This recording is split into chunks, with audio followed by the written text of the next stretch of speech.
Welcome everyone. I'm Kristen Zohn. I am the regional coordinator for JASNA, which is Jane Austen Society of North America, the Georgia region. And I'm so excited to be here today on the panel Creating Jane Austen and Austen's Creations. So as many of you might know, it is the 200th anniversary of Jane Austen's death this year, and it actually happened in July. And there have been a lot of celebrations around that fact, around her life and memorializations of her death. I knew I was going to say it that way. And so from everything from having her likeness on the 10-pound note in England that's going to go into circulation on September 14th, to festivals and conferences around the world. Devoney just got back from Australia where she was at a conference. And then also a lot of new book publications have not only come out this year, a lot of books come out every year on Austen, but they've been particularly covered in the press because of the birthday. One of which is Devoney Looser's book, The Making of Jane Austen, which we're here to celebrate today.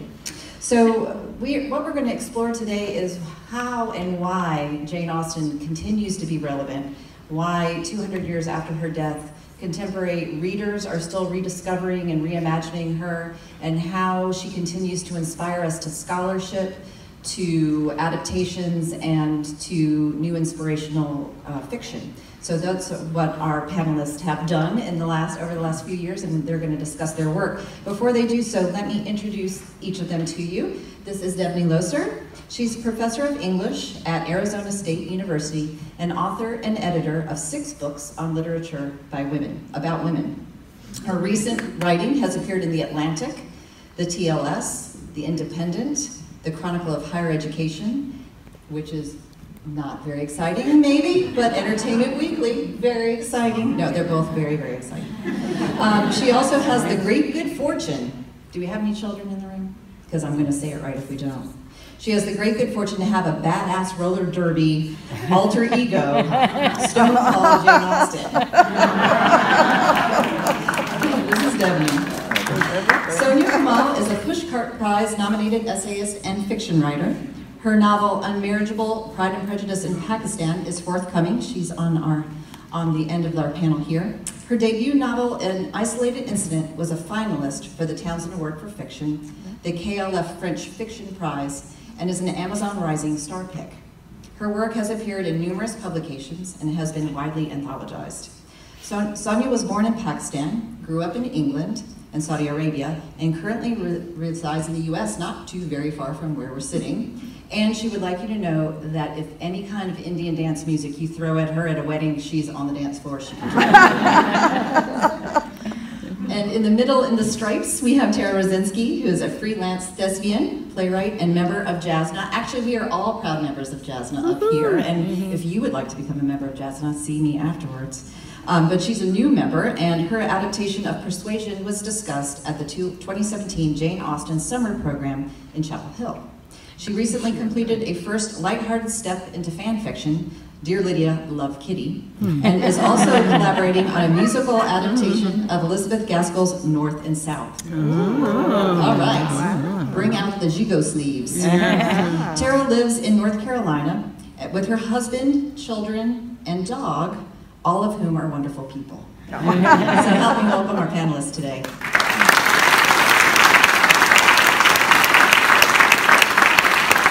So first we're going to go through the panel and they're going to tell you about their Austen-related work that they've been doing, and then we'll have a discussion amongst ourselves, and then we'll open it up for questions at the end. So Devoney, would you take over, please?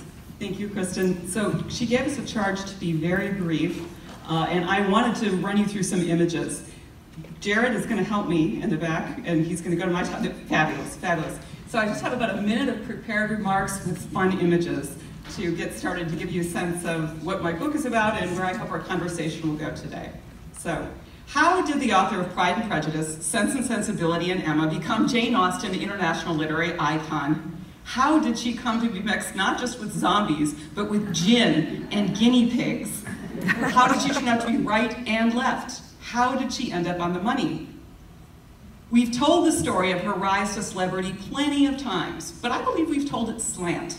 We've said it was Austen's collateral descendants, literary lions, and esteemed critics, most of them male, who showed the rest of us how to appreciate Austen in the first century after her death. Then we said it was 1990s film and TV that exploded, thanks to Colin Firth's Wet White Shirt Darcy and Emma Thompson's screenplay. Darcy became larger than life, literally. I know some of you know this, as a giant statue in a London lake. They moved that statue to Australia, and the Australians destroyed it. I just want you to know. I can say more about that. But when I began writing this book, I wondered, did Austen's literary stardom really start with the appreciations of elite highbrow gatekeepers? Were there any 19th century Firths and Thompsons? It turns out that the answer is a resounding yes. There were dozens, hundreds of Austen-inspired illustrators, activists, educators, actors, politicians, playwrights, directors, and screenwriters who solidified her fame from the 1830s to the 1970s. Many of them were women. But for years, we've downplayed their impact, telling the story of Austen's afterlife in a way we might call top-down. It's a far different story when we tell it with now forgotten pop culture pioneers at the center, and not unlike my fellow panelists here. My book shows what happens when we put Austen back into the history of Parliament or the history of the paranormal. I'll also add that if you read The Making of Jane Austen, you'll gain information to impress your friends, including the long history of hot Darcys. Watch out, Colin Firth, because one of the first hot Darcys, I think he was the first, was a stage actor also named Colin, who is Colin Keith Johnston. I very much look forward to talking more about making and creating Austen with all of you and with my fellow panelists today. Thank you.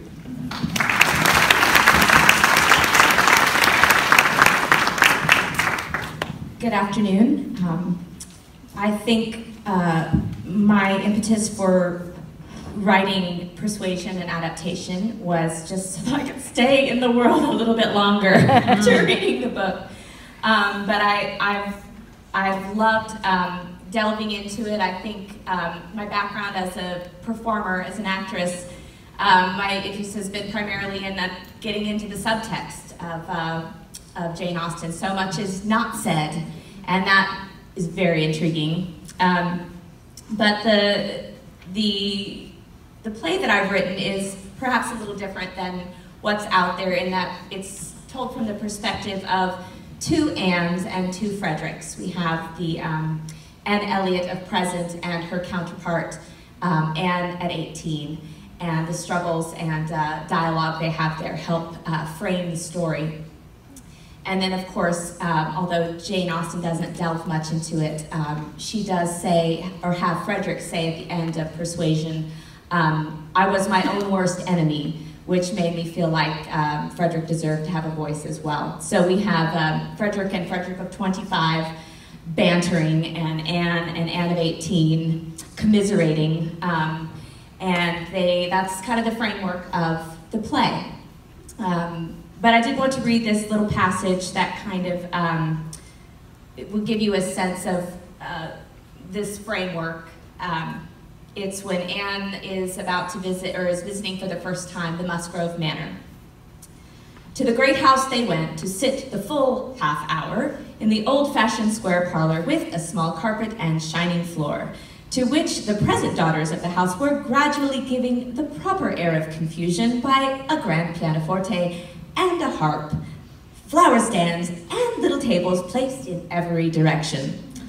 Oh, could the originals of the portraits against the wainscot, could the gentlemen in brown velvet and the ladies in blue satin have seen what was going on, have been conscious of such an overthrow of all order and neatness, the portraits themselves seemed to be staring in astonishment. And I loved this not only because it establishes who Anne is as a person, neat and orderly, but it establishes the idea that these portraits come to life. And that is essentially the framework of my play. Thank you.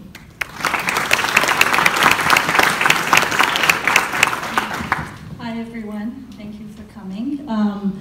I'm originally from Pakistan. I came to the US more than 20 years ago for my undergrad, got married my senior year and stayed on, and have been in Georgia for 10 years now. I first discovered Jane Austen when an aunt of mine handed me a red leather copy with gold letters on it. But I think I was more fascinated with the illustrations inside, where, you know, there's one illustration where Elizabeth Bennet appears under a threshold, and Darcy and Bingley and the two, Caroline and the other, Mrs. Hurst, they all just look at her in utter amazement. And it was just very fascinating for me as a 13, 14-year-old to just flip through those. Then once I started writing the book, as wonderful as the love story was and is, I think for me, I fell in love with Jane Austen's super sharp wit and the way she can skewer the hypocrisies of societies which were applicable 200 years ago and remain applicable to this day. I mean, we still see Caroline Bingleys, Charlotte's, we still see Catherine de Bourgh's, we still see all her characters around her. In fact, I urge you to look at your neighbor and decide which character she or he is. So my love for Jane and her wit and her, you know, the way she can just look at a society and tell us who everyone is has just grown over the years. And my novel came out of that. Growing up in a post-colonial country, Pakistan, I've been schooled in the Western canon. Jane has always been a great favorite of mine, and I just thought I would add my little fandom and devotion by rewriting Pride and Prejudice and setting it in Pakistan. So true to the original, but with a little twist of Pakistani culture added to it. Thank you, ladies. So that actually is a very good segue into the first thing that we wanted to talk about. Why, all these years later, after they are no longer contemporary to the time in which they were written, why do Jane Austen's works inspire us to keep rewriting them, but to write ourselves, to go on and do either scholarly writing or playwriting or fiction writing? What is it about her and her work that inspires us even today? Well, I think you got at the heart of the matter when you used the word reread, right? I mean, she's eminently readable, but she's rereadable. And on the level of the sentence, on the level of the character, the plot, I think she is also what my students call relatable, right? This is still a word I have a hard time getting my arms around, but she's relatable, or she's created characters who are relatable.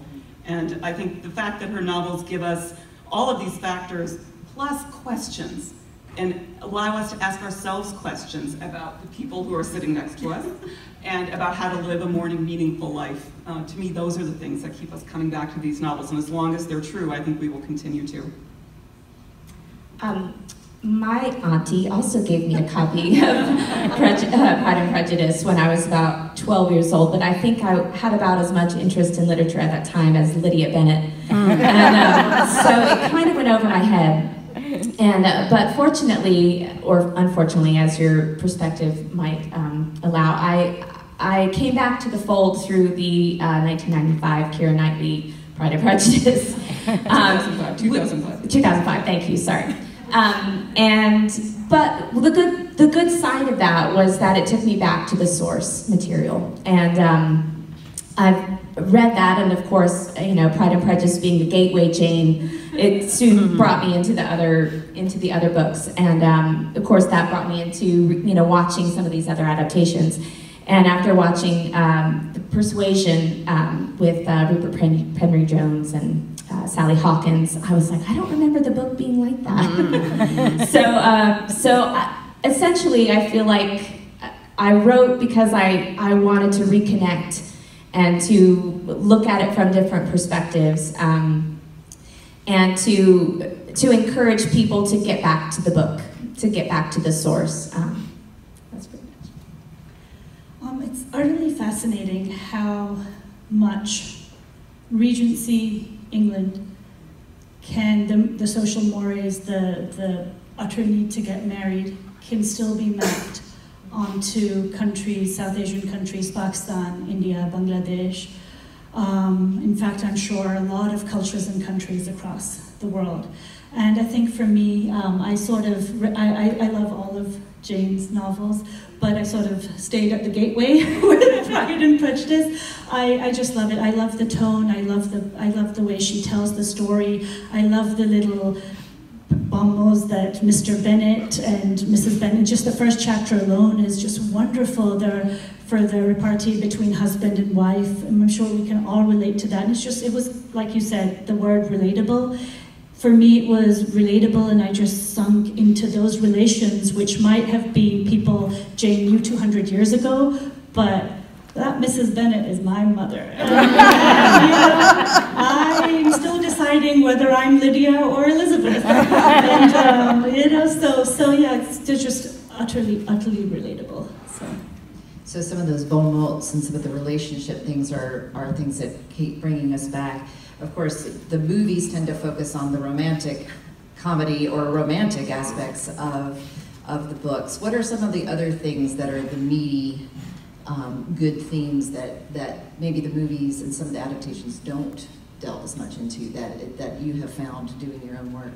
Well, I think the satire and the social criticism, any of us who reread her, I think, find the humor and the wit, but also start to see the things that are biting, the things that are cutting. And even the first line of Pride and Prejudice, it is a truth universally acknowledged that a single man in possession of a good fortune must be in want of a wife. I love leading first-time readers through parsing that and making sense of that. Because you can read it on so many levels, but it's obviously deeply also social criticism and satire and making fun of a culture built around marriage and money. And I love that part about her too. The romance is beautiful, but to me the beauty is brought out by the recognition that there are dark sides to it too. I really enjoy some of the friendships, even between the romantic couples. I think Anne and Frederick had a great friendship, had a wonderful friendship. They could talk for hours, which, you know, if you all have best friends, that's what you do, you know? And the friendships were based on mutual respect and equality, and I think that's something that's still so important, not just in romantic relationships, but in our every interpersonal relationship, is understanding and looking at people as equals. Yeah, and on that note, I think for me definitely the relationships between the 5 sisters and the way they're different and not different, also all the sisters in all the novels and all the friendships in all the novels, whether it's you know, Sense and Sensibility, where we have Marianne and Eleanor, and then we have the other set of sisters, Lucy Steele, and her sister's name is Anne. I keep thinking it's Sarah for some reason. I keep wanting to say Sarah, but you know, I love the way Austen goes into the critique of what makes a good sister, what makes a good friend, what the overlapping of those two relationships are and are not. Because clearly in Sense and Sensibility, Eleanor and Marianne have an extremely close and special relationship, even when they don't agree with each other. And yet we can see how Lucy Steele and Anne Steele are just not compatible, and yet in a way they're still forced to be friends because they are sisters. I just find it extremely interesting to see the dichotomy between blood and water, between those two things, and what promotes or binds and makes the stronger ties. And of course mothers and daughters goes with that. Or how if your friend makes a marriage up to someone that you don't particularly like, yes, how you keep being friends with them is another thing that's covered in the books. Charlotte always. Charlotte, it's all about Charlotte. So, would you tell us a little bit, Devoney, about some of the early, just like a short snapshot of the early playwright adapters, or how her narrative and the dialogue in her books were used as part of plays? Early on, and we'll ask Tara to talk about kind of the subtext that she was talking about. That's great, and I've got a section in the book that goes into this, but obviously Austen came late to the stage compared to her contemporaries, and part of that has to do with the way her fame grew. But 1895 was the first dramatic adaptation, and it was Scenes by a woman named Rosina Filippi. She also then was responsible for the first professional stage adaptation, which she titled The Bennets, A Play Without a Plot, in 1901. That script does not seem to survive, but these from the 1890s are the earliest we have evidence of their existing, but the plays were first important in girls' schools on amateur stages.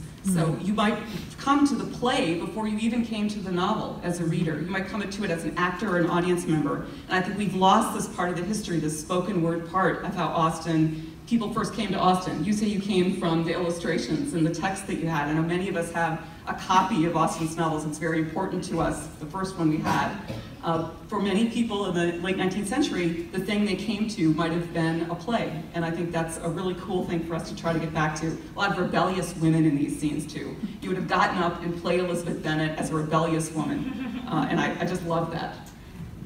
There's a section in Devoney's book that I like that talks about getting the uninitiated to come and during this women's suffragette movement, to get them to come see these plays, because you would never get them to come to a meeting, but you could get them to come to a play. And so I feel like a play is a great way to talk about some of these deeper issues. And of course, you know, Jane Austen talked about them very deeply, and buried some of this. Some of it is very obvious. But one of the, the issues that I feel like came out when I was discovering the subtext of that was this idea of this portrait frame and this kind of the constraints of family. Anne was, you can't choose your parents, can't choose who you're born to. She was born into this very constrained, very subversive kind of family that gave her no voice, gave her no power. She was powerless in this image. The play opens with the Elliots in tablature in this portrait frame, and you have this young Anne trapped in it, unable to be herself or have a voice. And only through, for Anne, in Anne's case, only through equality of marriage and equal marriage could she find real freedom to move from beyond that kind of, that prisoned state. And she was able to kind of create more of a voice as her world got a little broader, as she moved out from Kellynch into the Musgrove family. From there to Bath, her world got a little bigger and a little bigger, and while she kind of ascended and rose, she was still not free. She freed herself from the constraints of Lady Russell as a parent and began to be able to see her as a friend, as an equal, instead of someone that could tell her what to do. But even then, her world was still inside this portrait frame, and only by marriage to Captain Wentworth of independent means could she truly be free. And the play ends with, as it begins, bookended by these portrait frames, and in the end you see everyone in her world still in this portrait frame, and only she and Frederick are free. So that was one of the kind of subtexts I really had fun delving into, and of course, you know, it's all good fun, but that was something that really hit home with me. Even like family constraints that are healthy have certain constraints still. So I really enjoyed that part of it. So should we do our little excerpt? You guys want to see a little bit? Would you set up the excerpt for us? Yes, okay. So wanted to show both sides of the equation, Anne and her younger counterpart, Frederick and his younger counterpart, talking about the same thing, which in this particular scene is who is Frederick going to marry, Henrietta or Louisa? So this is the big question of the hour. So you're going to play Anne at 18, and I'm going to play Anne in the present time of the novel. And then we'll switch it up. With Frederick. Well? Well, what? You know very well what. You've certainly thought of little else. There's been talk of little else. And? Either would make him a very good companion. He must decide for himself. Obviously, but who is the favorite, in your opinion? Louisa, perhaps? Henrietta herself is too undecided. It cannot attract him. He loves Louisa. No, at least as far as I dare to judge from experience, he likes the attention. He is wrong to accept her attentions. Not maliciously, surely. No, he has no idea of hurting anyone. That is something, at least. Yes, he is as amiable as ever. She'll be hurt by it, nevertheless, in the end. Louisa is in love with him, then. Yet I think there is not love either. She is in a fever of admiration. But which might? Probably must. End in his falling in love with her. Yes, anyone but me.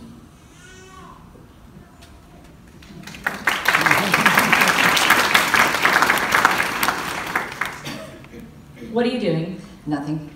You are thinking of Miss Elliot. No, the past is past. Precisely. And now, to the present, or more to the point, your future. Henrietta or Louisa? Henrietta or Louisa? Either would do the job. Both are sweet, unaffected, both very agreeable, lively, witty, educated, pleasant, agreeable. Ah, so that is what it's about then. Well, it plays a part. Must admit it plays a part. A small part, perhaps. Not that small. Even so, being in agreement is not quite the same thing as admiration or love. Well, admittedly, but admiration may. Probably must. End in love. With someone. Anyone but Miss Elliot. Naturally.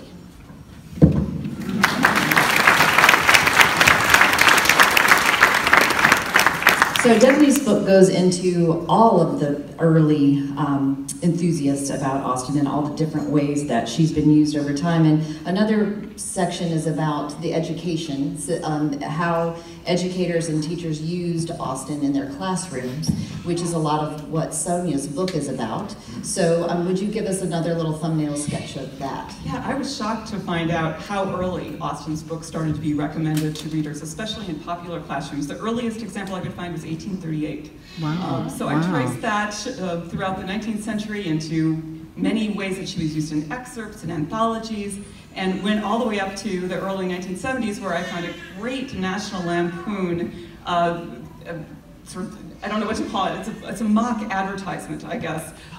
Isn't that fun? And it says, Jane Austen was at some kind of cupcake. I hope you'll go check it out, because it was a poster that students would have put on their walls in the early 70s, I think, in their college dorm rooms, and suggesting that really you should go back and learn some English literature. And what I love about the ways Austen's been taught is she's been a part of a lot of these popular education movements, as well as a real high culture beacon. So adults felt fine teaching her, but I think young readers always found things that were fun about her. And it's the fact, I think, that most of us are still able to retain the fun when we teach her that makes it work on both sides. So tell us how you've worked that into the plot of your book. How I worked that in. Well, obviously in Austen's time, women could not work or own property. I mean, their choices usually were restricted to being a governess if they chose not to get married. My novel is set in 2000-2001, and obviously times have changed a little bit. So my Bennett sisters are either teachers or they're in school. My Elizabeth and Jane are teachers.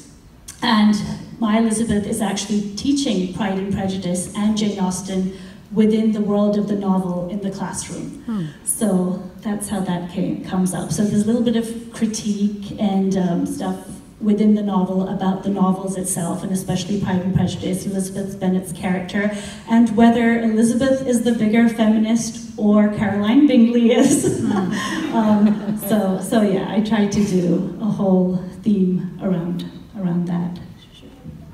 Sure, yes, please. Okay, so, and going back to what Devoney said about the wonderful first line of Pride and Prejudice, which I'm sure we can all recite. So I decided to start my novel out, and I know this is a game several of us have played either by ourselves or with other people, which is to take the first line and make it our own. So what my Elizabeth, called Alice, does in the novel is that when she starts teaching Pride and Prejudice, she sets the first line and she asks her student to rewrite them. So that's how I start my novel also. So I'm going to read the beginning short excerpt of Unmarriageable. So, chapter 1. It is a truth universally acknowledged that a girl can go from pauper to princess or princess to pauper in the mere seconds it takes for her to accept a proposal. When Elizabeth Bennet began working at age 20 as the English literature teacher at the British School of Dilipabad, she had thought it would be a temporary solution to the sudden turn of fortune which had seen Mr. Birkett Bennet and Mrs. Pinky Bennet and their 5 daughters, Janisba, Elizabeth, Mariba, Kitiara, and Lady, moved from big city Lahore to backwater Dilipabad. But here Alice was 10 years later, 30 years old, and still in the job she'd grown to love, each year bringing a new batch of 9th grade girls whom she saw on through graduation, after which a lucky few went off to college and the rest got married, for this was the Tao of obedient girls in Dalipabad, the Tao of good girls in Pakistan. The girls were taking a quick quiz. Alice picked up her red marking pen and circled the misspelled acknowledged. Her 9th graders had begun Pride and Prejudice last week, and their first assignment had been to rewrite the first sentence of Jane Austen's novel. Alice glanced at the 14 girls seated at their wooden desks in their blue winter uniforms, impeccably washed and pressed by dhobis and maids, their long braids, for obedient girls did not get boy cuts like Alice Binnon, draped onto their quizzes.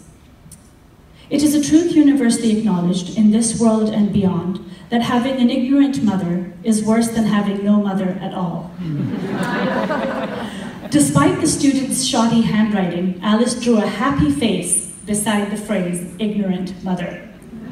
The half-open classroom door creaked from the December wind. The sky darkened and rain dug hungrily into the manicured school lawn, where, weather permitting, classes were conducted under the sprawling century-old mango tree, and girls played games of rounders and cricket. The scent of wet earth wafted into the classroom, and a stray cat huddled on the wet veranda balcony, which wrapped around the colossal structure that was mansion-turned-school building. It is a truth universally acknowledged that a young girl in possession of a pretty face, a slim figure, and good height is not going to happily settle for a very ugly husband if he doesn't have enough money, unless she has the most incredible bad luck, which my cousin does. Alice put a tick mark next to it.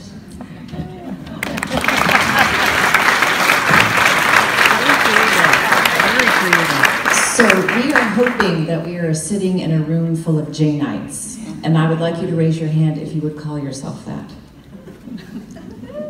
Look, we are sitting in a room full of Janeites. So would anybody, a lot of what Devoney's book deals with is what a Janeite is and how that's changed over the years, and do you self-identify as a Janeite, and why would you or why would you not? Is anybody in the audience, we want to ask you this question first before you start asking us questions. Would you be willing to tell us why you consider yourself a Janeite?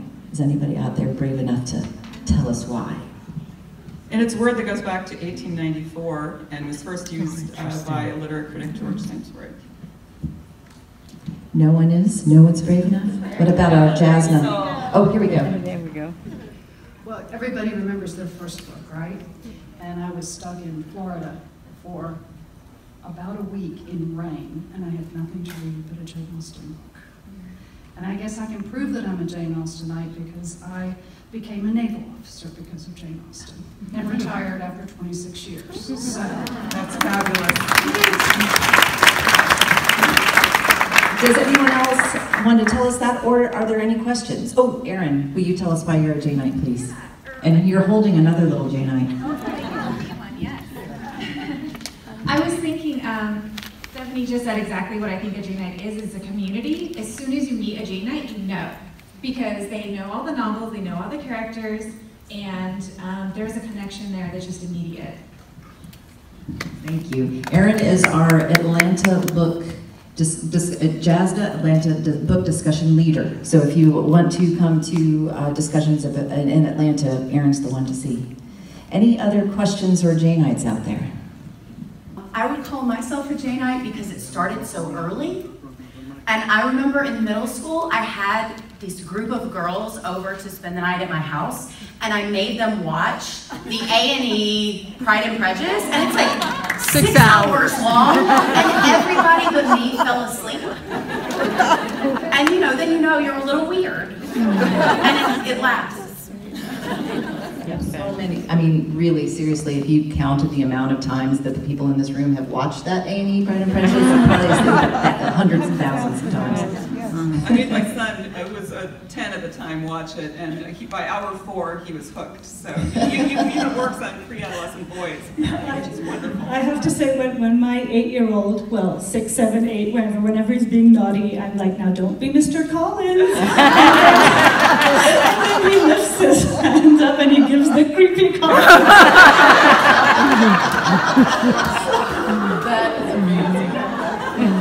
Are there any other questions or comments out there for us? Are there other female authors from days ago that you find have similar qualities to what Jane Austen offers in the way of critique on society? And because I'm thinking of one that I enjoy also because of that tone, who was a member of society, but I didn't know if you were thinking, if you have others that you compare her to. Absolutely. I mean, I think the fiction of Mary Hayes, Mary Wollstonecraft, there were a lot of women who were much more associated with women's rights and the revolutionary movement, so their novels don't tend to be as funny. But they also tend to tell you more what to think, and what I love about Austen is that she doesn't tell you exactly what to think. She finesses around it. But I really enjoy the writing. Mary Hayes has a book called The Victim of Prejudice. I'm just saying, it also has Prejudice in the title. That from the 1799, I think it was. So there were definitely novels from this period that Austen would have known of, if not read, that were dealing with some pretty heavy issues. And she chose to take it, I think, in a way that appeals more broadly to more readers, rather than hammers home a political point. And I think that's one of the reasons she's on the 10-pound bill, because we can all look to her and find different kinds of political resonances, whereas some of the writers who came before her, I think, were more specific about exactly what they believed. It's infuriating that we can't tell exactly what she believes, but it's also amazing as a reading experience to try to find out what do you believe from what you see there. But that's it. Wasn't Wollstonecraft or Hayes you were thinking of? No, I was thinking of Edith Wharton. Oh, Edith Wharton.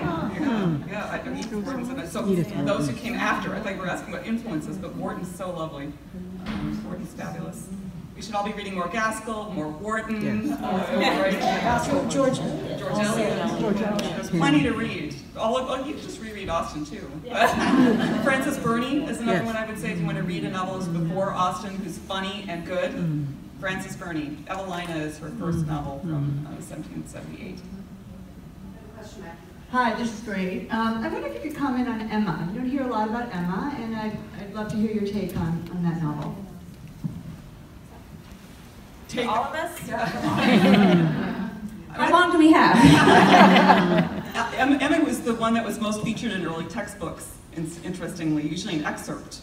So for a while, that was the one that the readers, the big critics went to, and I think it still has that reputation. It's her greatest work of art, if you are looking at the level of plotting.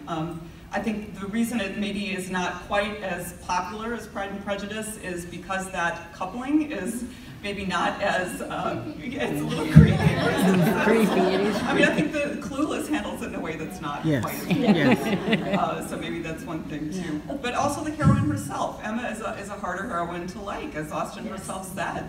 But as a work of art, it's a beautiful, beautiful story. Some people liken it to a detective story, and I can see why.